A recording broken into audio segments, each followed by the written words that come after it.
wherever you are in the world. This is Sarah Barnes-Humphrey with you today. Are you ready? Let's talk supply chain.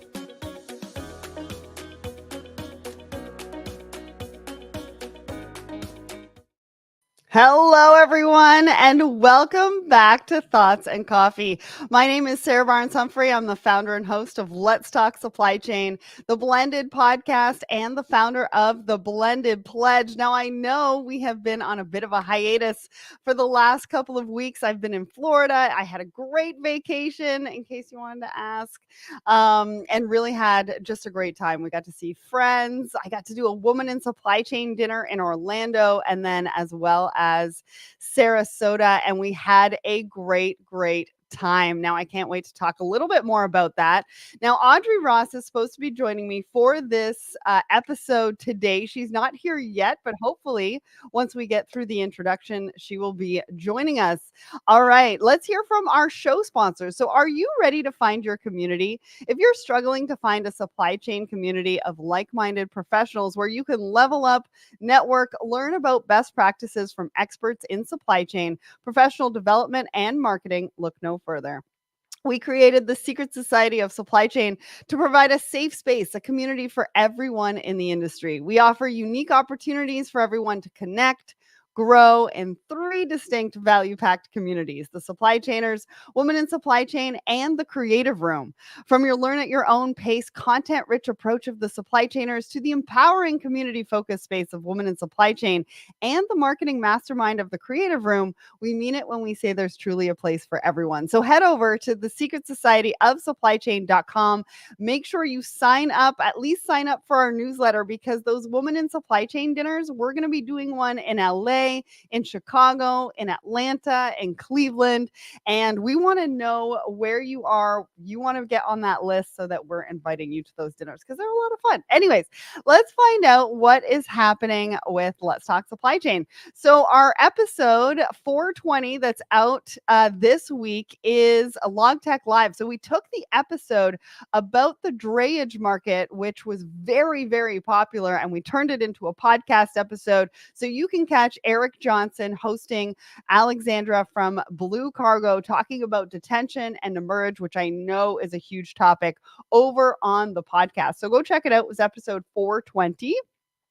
Next, on August 14th, Relex is going to be back for another episode of Relex Talk Live, and they're going to be talking about optimizing forecast accuracy with AI. That is a do not miss. So go and click the link and click the attend button so you will be we'll let you know when they go live. Plus, we can send you the recording after they go live as well. All right. We've also, on August 21st, Christine Barnhart is going live with Supply Chain Unfiltered, and she's talking about powering contract manufacturing performance. Again, this is a do not miss, so go and click that attend button. We'll send you the recording after they go live. And next, this is where we are going to be. So IANA, the Intermodal Expo, I'm going to be the host of Expo TV once again in Long Beach, September 9th through the 11th. And I can't wait to see you there. We've also got Inland 24 in Chicago, September 30th to October 2nd. Plus, I'm going to be a judge for the Supply Chain Excellence Awards in October. And then we've got the Woman in Supply Chain Forum happening November 12th and 13th in Atlanta. And we've got Manifest happening again in Vegas, this time at the Venetian, February 10th through the 12th as well. And we've got a brand new download for you. Now, this is from our friends over at Relish, and you're going to be looking at downloading the complete vendor analysis. Now, if you don't know who Relish is, they've recently been on the podcast a few times talking about the importance of vendors, vendor analysis, and so much more. So go and check that out. You can head over to letstalksupplychain.com, put the keyword into the search bar. Their episodes will come up. You can learn more about them and what they're talking about, what you need to know. But this download is great. You're going to get a solutions overview, roadmap and vision, user considerations, analysis summary. So go ahead, click the link, and download this now as well. All right. Now it's time to bring up Audrey. Hello, Audrey. How you doing? I'm good. How are you? Good. It's great to see you. I know you've been, I've been on vacation. We haven't seen each other since Colorado. So I think that was what, a I month know that's ago. like almost a month ago. So how are things been? And for anybody who doesn't know you, you should probably introduce yourself. I should probably tell them who I am. Yeah. So I'm Audrey Ross. I'm based here in what is an overcast and very rainy Oh, yes. Toronto. Mhm. I'm just coming in from Edmonton a little late last night. I had a sort of a family weekend out in Alberta, which was great. Haven't been there in a while, and it's a gorgeous city. Had some great food. So if people want recommendations for Edmonton, let me know. I What am I up to? Gosh, it's been a busy summer. Running some logistics and supply chain over here. We had a great meeting with Blended last week with our wonderful board. So there's lots of exciting things on the docket for Blended. And then the Organization of Women in International Trade is also keeping me busy. We were not, unfortunately, selected for sessions at the World Trade Public Forum, but a group is still attending. So we're just trying to get that set and some events for the fall. So in-person networking and hearing from some really excellent panelists. So keeping busy over here.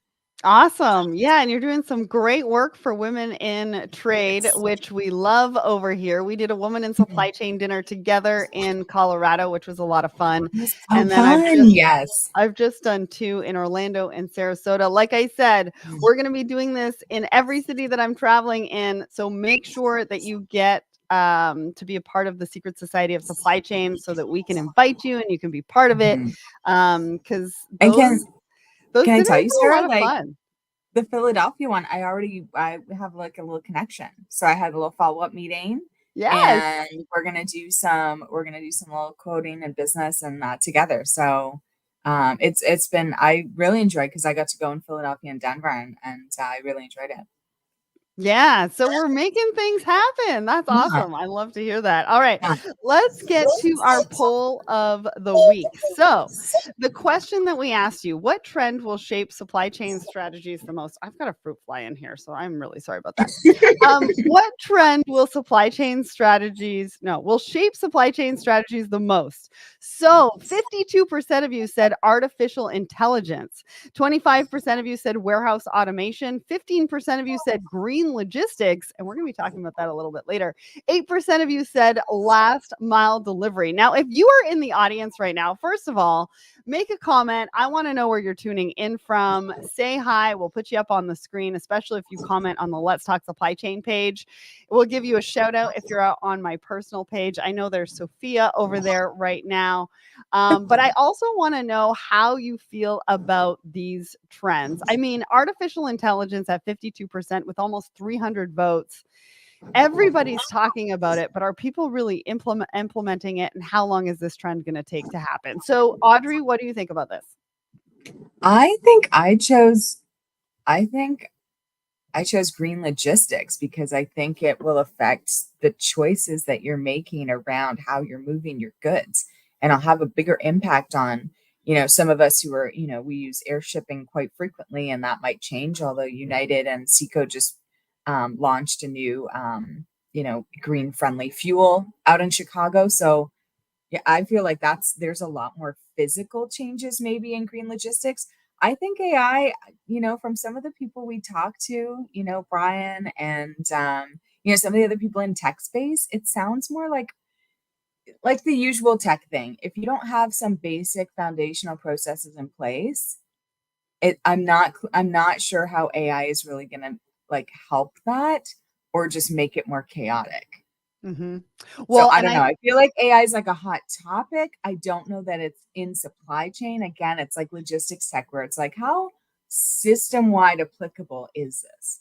Well, and I think we've seen a couple of news headlines recently of Mhm. some AI coming out from a couple of different people. I can't remember who they were, but they got Yeah. some backlash. And so they've had Yeah. to sort of reverse what they're doing from an AI standpoint.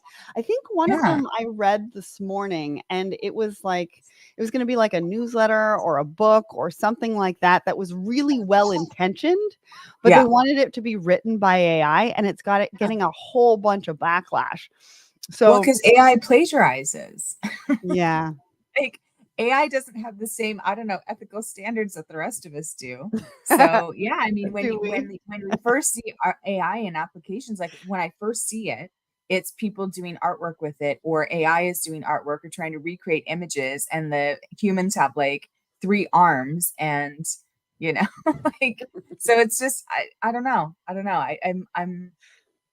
I'm cautiously optimistic. New tech is obviously great. I just think there's so many kinks that it's like, why would you unleash that in an Mhm. already volatile, kind of chaotic kind of market if it's not tested. It's not, there's not a lot of standardization, consistency, no regulation. So I don't know. I don't It's know. it's kind of like what I was talking about. I did a post yesterday about pebbling. Oh, I don't know if you saw yes. that. Yeah.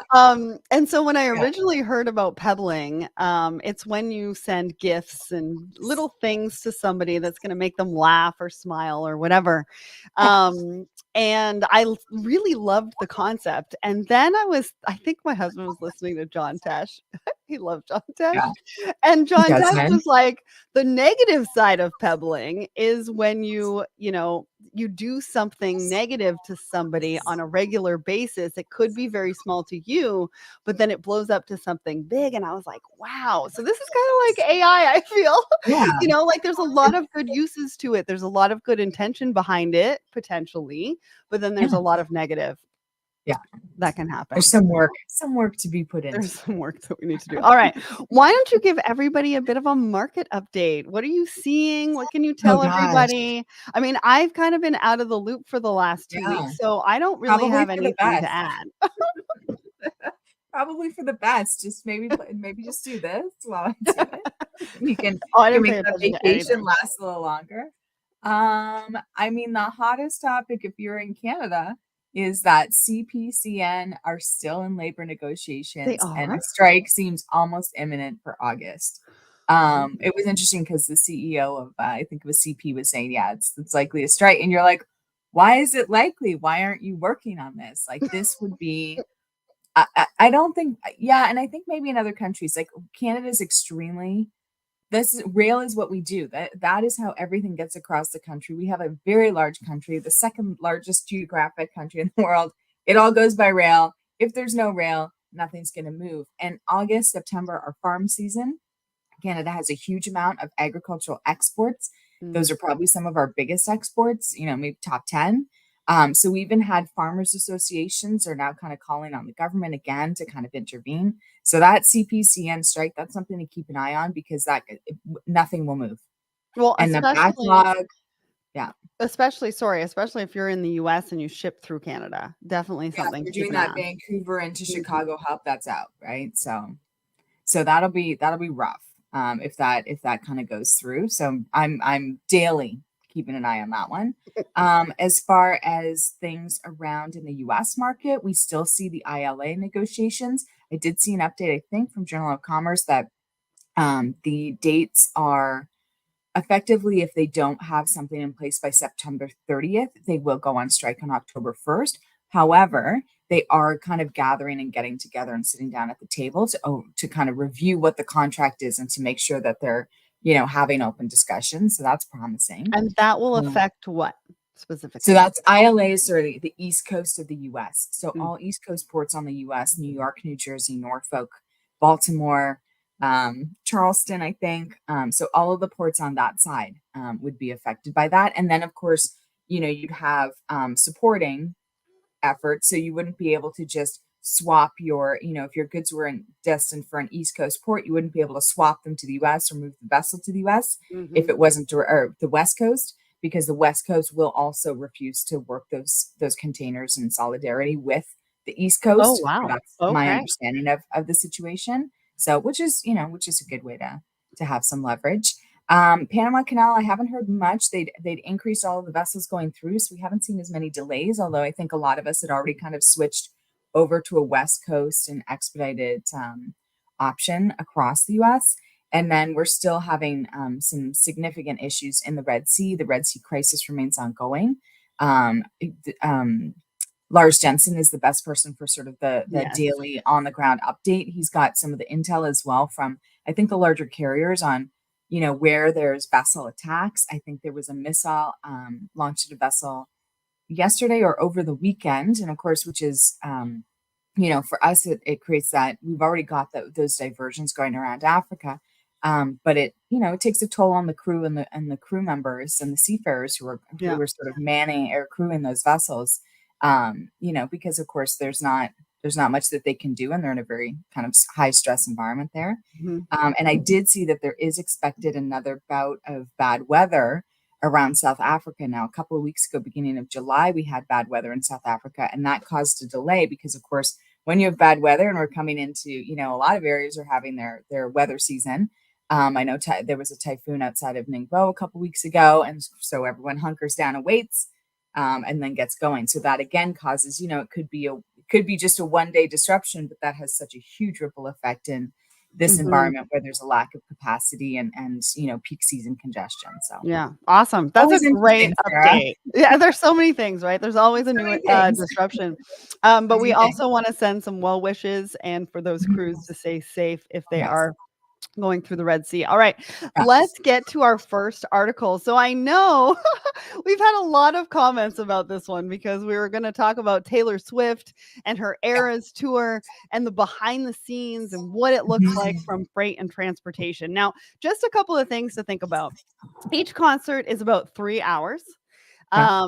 She does 16 costume changes. So from a logistics standpoint, not only are we talking about her sets and like the movement of her sets, but I think we're also talking about how she gets from one end of the stage to the other, and then she changes 16 times in 3 hours. I don't know if I could do it. But one of the interesting pieces of information from this particular article, I loved this article. If you can, go and click the link, read the article. But it's predicted that she's spending $30 million just in freight and transportation alone, which is a crazy, crazy number. But the way that she's able to actually move from city to city so quickly, Mhm. because it does take 2 to 3 weeks for those sets to be put together and built. She has Mhm. 2+ sets so that she can set up in different places at once, and about 50 trucks. There's some misinformation out there, whether Yeah. it's or some confusion as to whether it's 50 trucks or 80 trucks. I'm going to go Yeah. with 50 trucks. Yeah. So it takes a lot of coordination. There's so much behind the scenes on this tour. What did you Yeah. think about this particular article? I think it's very interesting. I mean, I had when I was kind of in high school and that I did a lot of stage management and sort of technical theater and backstage theater. So for me, it's really interesting to see how concerts do it and how they get themselves set up. And it definitely takes a lot of planning. And you can see as well for something like a concert tour, these especially when they're going across the U.S., they're definitely going by truck. It'll be interesting to see how they actually get these sets if they do source construction when she's in other countries, like if she's in Europe, if they just kind of Yeah. build them like do they carry them across the ocean, or do they just build new materials and build them up over there? So it would be interesting to know kind of a more in depth of what happens, but I think it's fascinating like how they've done all of these things to make it seems like it would be a very seamless visual experience for the viewer, like for the audience. Like they probably don't even realize like there's like a little cart, like a little roller coaster or something Yes. that takes her from one A side of the roller stage to the other coaster. side of the stage, underneath the stage. Um, you know, and then I think it's kind of tracking what's interesting about these concerts as well would be to see some of this is the environmental impact, like what choices are they making to make things more green or to make things more sustainable. And then also, worth noting, she pays really well. I think those Mhm. 50 truck drivers ended up with like $100,000 bonus at the end of last year for all of the work that they've been doing. So, Yeah. you can't beat that on a pay scale. Yeah, I think one of the numbers was $55 million, not only just to Yes. the truck Just for drivers, the yeah, but also to everybody yeah, involved in her show as kind of yeah, a bonus. And I think that's attributed to who she is. From a yeah, sustainability standpoint, I think one of the things that this article mentions is that she does contribute to food banks wherever she goes. So in the yeah, cities that she is performing and has a concert Conference. I got conferences on my mind. Concerts. She contributes to food banks.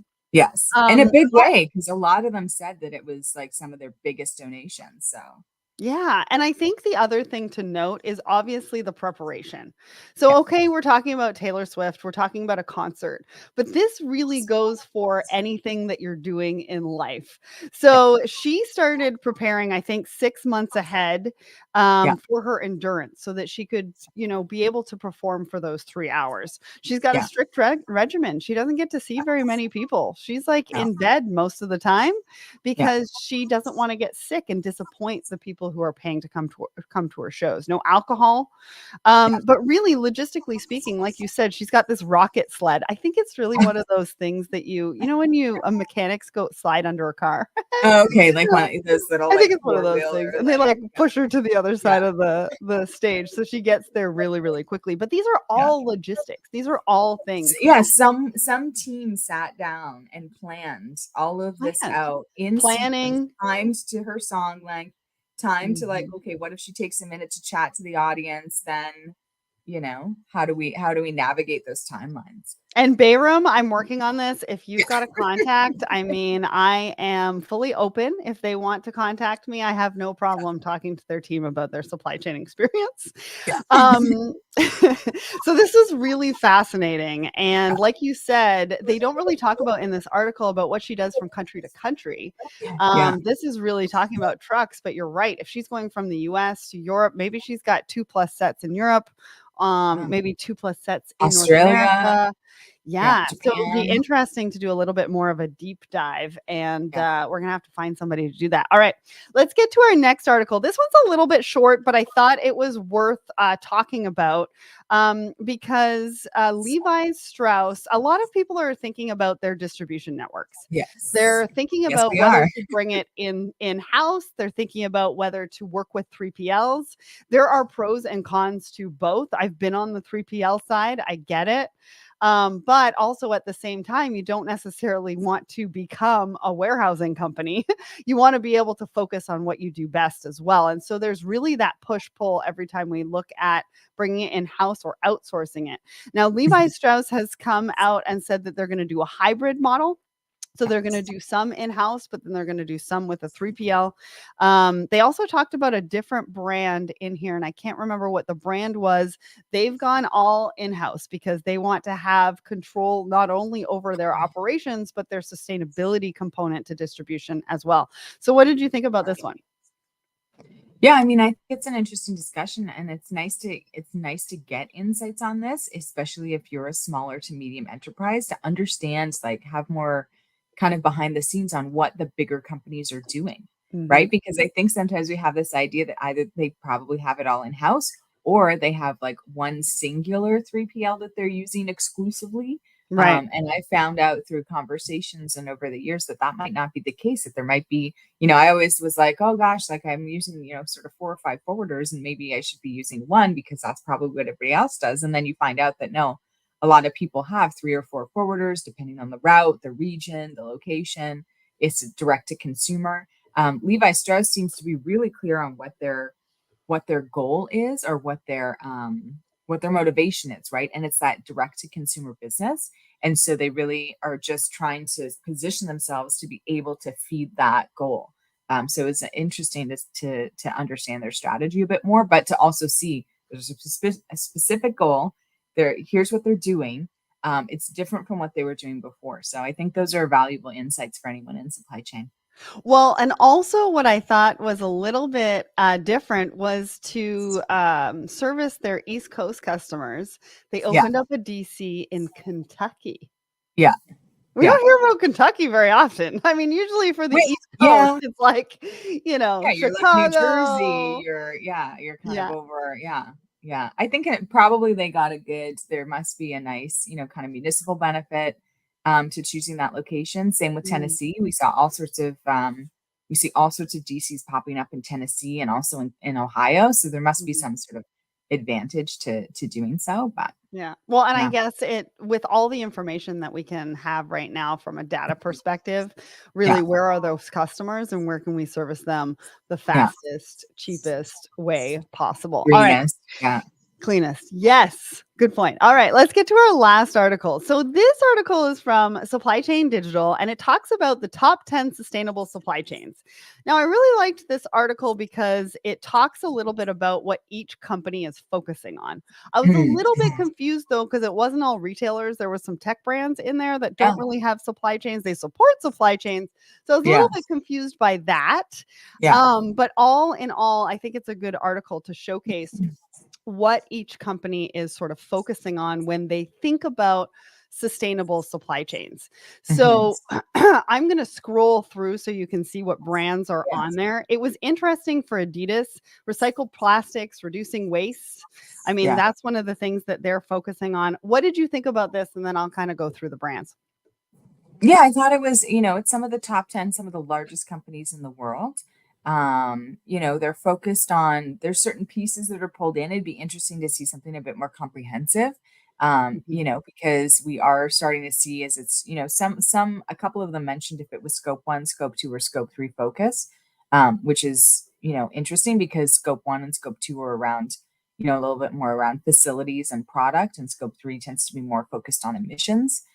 So it's, everyone doing their part is important, but Yeah. Well, and I think it's important for us to, when we think about our supply chains or we think about supporting our customers, what is it that they're focusing on? What is it that's Mhm, important to them? What are they doing first to move on to something second? mhm, Right. mhm. So Samsung talks about product packaging. They are Yeah, very focused on product packaging. That's what they're looking which at is right good. now.